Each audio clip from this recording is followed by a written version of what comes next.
తెలంగాణలో గత కొద్ది రోజులుగా చలి పంజా విసురుతోంది. ముఖ్యంగా ఏజెన్సీ ప్రాంతాల్లో చలి చంపేస్తోంది. ఉష్ణోగ్రతలు సింగిల్ డిజిట్ కు పడిపోయి అసలు బయటకు రావాలంటేనే జంకుతున్నారు.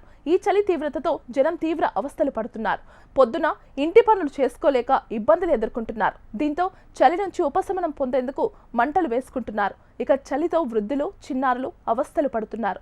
ఈ చలిగాలు కారణంగా ప్రజలు తీవ్ర ఇబ్బందులు పడుతున్నారు. పలు జిల్లాల్లో ఉష్ణోగ్రతలు సింగిల్ డిజిట్కే పడిపోతున్న కారణంగా వాతావరణ శాఖ వారు పలు జిల్లాలకు ఎల్లో అలర్ట్ జారీ చేశారు. ముఖ్యంగా అటు ఆదిలాబాద్, సంగారెడ్డి, కొమరం భీం, ములుగు, మంచిర్యాల, వరంగల్, హనుమకొండ, మెదక్, కామారెడ్డి, హైదరాబాద్ వంటి జిల్లాల కనిష్ట ఉష్ణోగ్రతలు నమోదై ప్రజలను టెన్షన్ పెడుతున్నాయి. ఈ మధ్య కాలంలో తెల్లవారుజామున దట్టమైన పొగమంచు కమ్ముకోవడంతో ప్రజలు తీవ్ర ఇబ్బంది పడుతున్నారు. ఉదయం 9 దాటినా సరే రోడ్ల మీద ఏం కనిపించినంత పొగమంచు ఉంటుంది.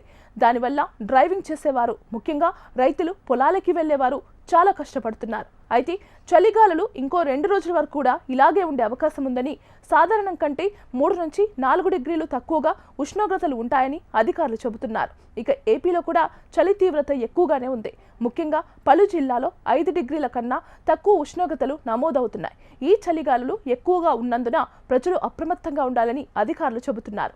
ఉదయం, సాయంత్రం వేళల్లో అత్యవసరమైతే తప్ప బయటకు రావద్దంటున్నారు. ముఖ్యంగా చలి తీవ్రత ఎక్కువగా ఉన్నందున చిన్నారులు, వృద్ధులు ఆరోగ్యం దెబ్బతినే అవకాశం ఎక్కువగా ఉంటుంది.